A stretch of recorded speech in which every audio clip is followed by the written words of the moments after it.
Boa noite, Igreja de Jerusalém. Estamos aqui mais uma vez para compartilhar do amor do Pai Celestial, aprendermos com Ele sobre Sua vontade, sobre seus princípios, sobre o que nós podemos fazer juntos para efetivar a vontade de Deus e seus propósitos. E hoje é um culto de vitória do Espírito Santo e vamos compartilhar um pouquinho do que está escrito em Mateus, no capítulo 25, versículo 31 ao 32. Antes gostaria de fazer uma oração. Amém? Soberano e eterno Pai, obrigado, Senhor, pela Tua presença, Senhor, que ela continue se manifestando entre nós, Senhor. Eu não sei qual será o momento oportuno para que o meu irmão, a minha irmã esteja ouvindo essa mensagem, mas que neste momento a presença do Espírito Santo possa fluir em seu coração, em sua mente. Entregue, Pai, todo o entendimento necessário, discernimento, que ela possa vir a ter compreensão daquilo que é a Tua vontade, Pai. Me coloco, Senhor, na Tua presença, no Teu altar santíssimo. Peço perdão dos meus pecados, Senhor, e também a autoridade para falar no Teu nome, Senhor. Sou uma serva totalmente limitada, Senhor, mas com o coração cheio de alegria e vontade de falar de Ti, de falar do Teu nome, de falar das Tuas promessas, das Tuas maravilhas. Gostaria de agradecer, Pai amado, pedir tudo isso em nome de Jesus. Amém. Amém. Vamos ler a palavra do Senhor. Está escrito assim: Quando vier o Filho do Homem na sua majestade e todos os anjos com ele, então se assentará no trono da sua glória, e todas as nações serão reunidas em sua presença. E ele separará uns dos outros, como o pastor separa dos cabritos as ovelhas. Aleluia, Jesus.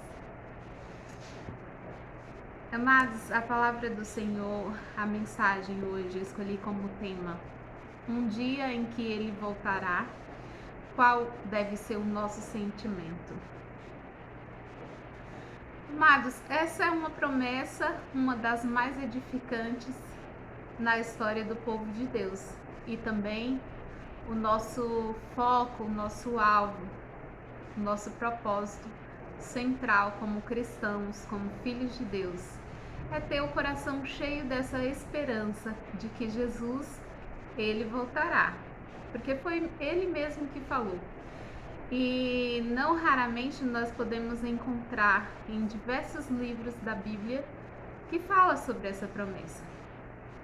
Então a mensagem de hoje, ela não tem como intuito deixar você triste, deixar você com medo, deixar você chateado, mas relembrar ao meu e ao seu coração que Deus tem uma grande esperança na minha e na tua vida, e que você não deve estar somente limitado ao fato de que você sofre nessa terra, de que você paga dívidas nessa terra, de que você passa por decepções nessa terra, que você adoece nessa terra, que você morre nessa terra, mas que você tem a cidadania do céu e você é uma criatura criada para a eternidade. Deus quem fala isso, amado. Não sou eu, não é o pastor, não é a pastora, não é o irmão, não é a irmã, é a palavra do Senhor quem confirma isso. Nossa cidadania, ela é do alto, ela é do céu.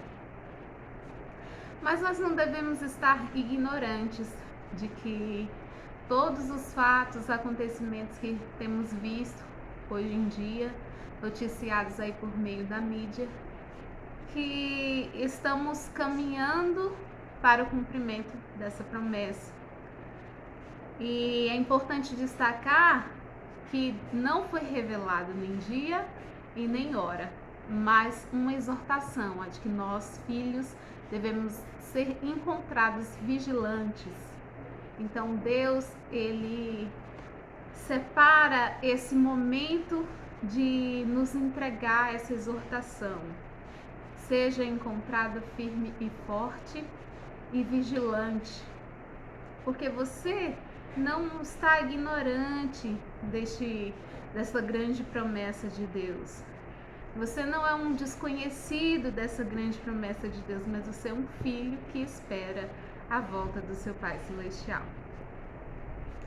Então, essa exortação do Senhor é para que nós possamos refletir qual tem sido o nosso estilo de vida diante desses fatos. Estamos preparados? É difícil de responder isso, né, irmãos? Sim, porque nós somos seres humanos, somos voltados à fraqueza espiritual da carne e por muitos momentos nós nos encontramos fracos na fé. Mas nosso Pai, ele tem conhecimento disso. Eu volto a falar. Mas será que estamos juntos de Deus, junto a essa promessa, realmente acreditando nessa esperança que Deus nos entrega diariamente? Ou será que nós estamos vivendo maquinalmente como membros que entra na igreja e sai da igreja sem reconhecer qual é o nosso objetivo de entrar na igreja e sair da igreja? Sem reconhecer qual é o objetivo de nós falarmos de Deus, de nós falarmos dos propósitos que Deus tem para a nossa vida, de falarmos da vontade de Deus para a nossa vida.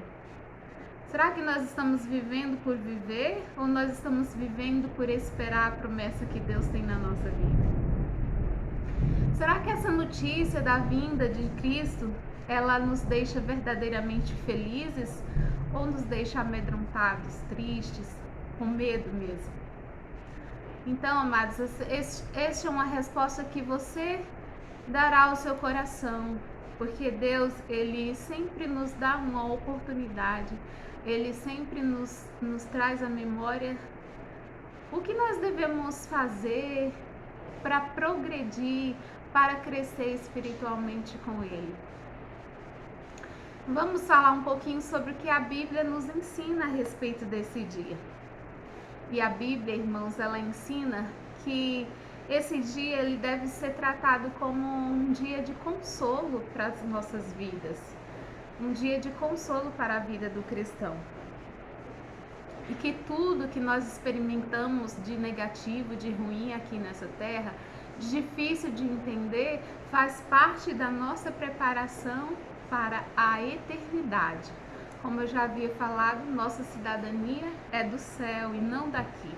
Então isso tem que estar bem claro na minha e na sua vida. Nós sofremos nessa terra, mas nós não somos dessa terra. Então há uma esperança para nós, filhos de Deus. Deus tem compaixão daqueles que o servem. Então você tem verdadeiramente servido a Deus? Deus diminui os dias de sofrimento. Então, se você pegar o capítulo 24 do livro de Mateus, pegar o livro de Apocalipse, você verá vários detalhes que não podem ser discutidos aqui, mas necessitaria de um estudo. Mas você verá grandes detalhes que, se comparados ao que está acontecendo hoje, você verá algumas semelhanças daquilo que Deus adiantou para nós, e se encontrarmos diligentes e vigilantes, não ser pegos como um ladrão. Essa é a ilustração que ele usa. Ele usa a ilustração de que se o ladrão, se a pessoa, o morador, ele soubesse que o ladrão chegaria esta noite, ele encheria sua porta, suas portas, sua casa de cadeados e evitaria aquele assalto. Mas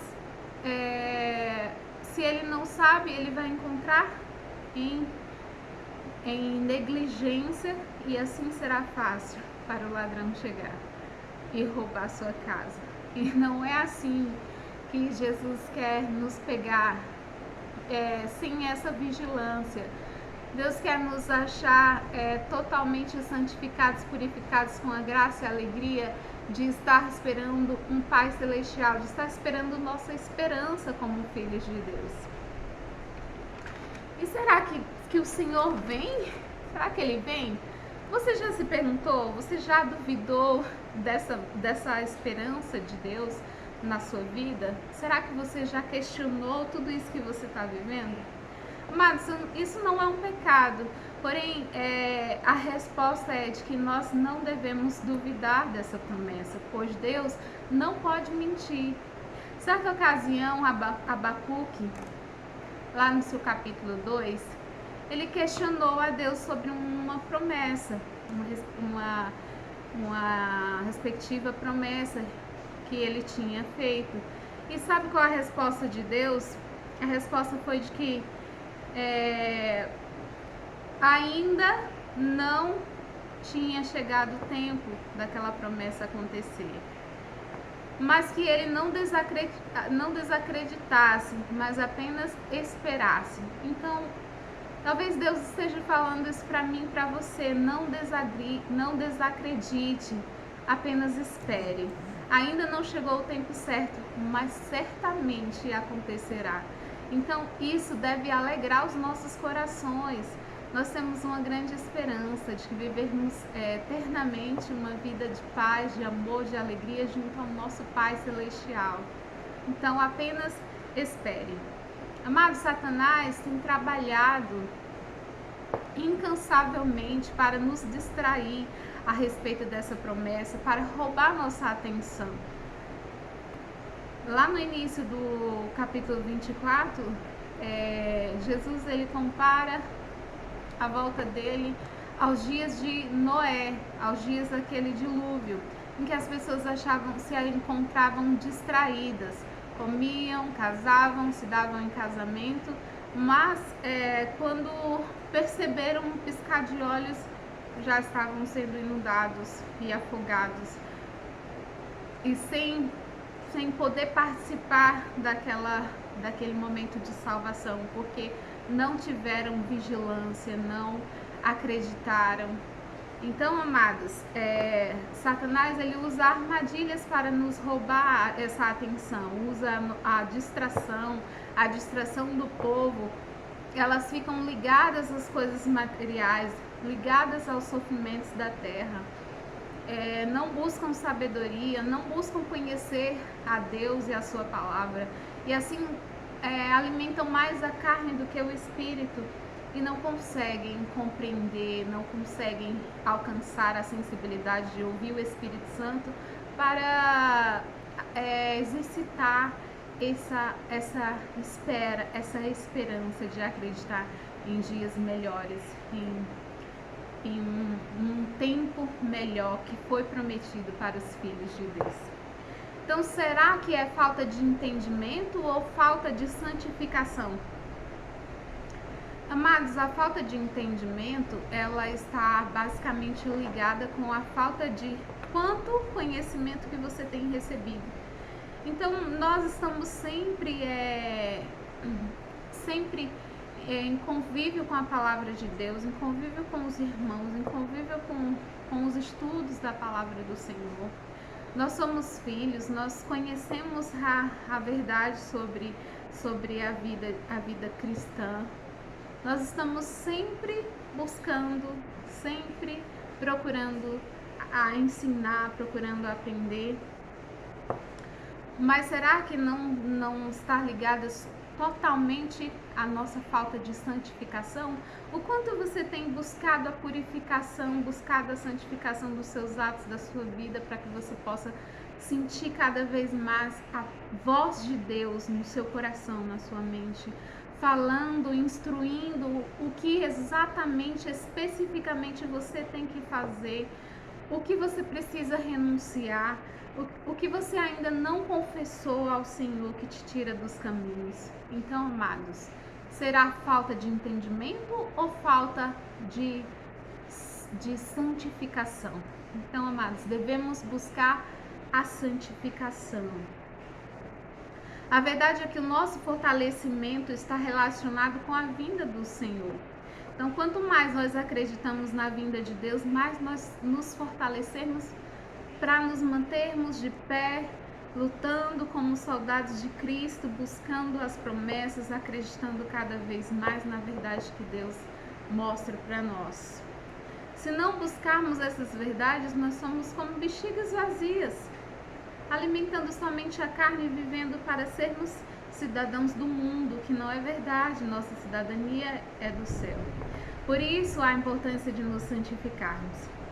Quando nos santificamos, nós somos cada vez mais parecidos com Cristo Jesus. Cada vez mais nós ganhamos os atributos de Deus sobre a nossa vida, sobre o nosso espírito, e nós aprendemos da forma mais adequada possível. Nós aprendemos a exercitar o caminho de ouvir a Deus, de ouvir as instruções do Espírito Santo. Nós estaremos cada vez mais animados a viver a vontade de Deus para nós e veremos a diferença do que é daqueles que servem a Deus e daqueles que não servem a Deus.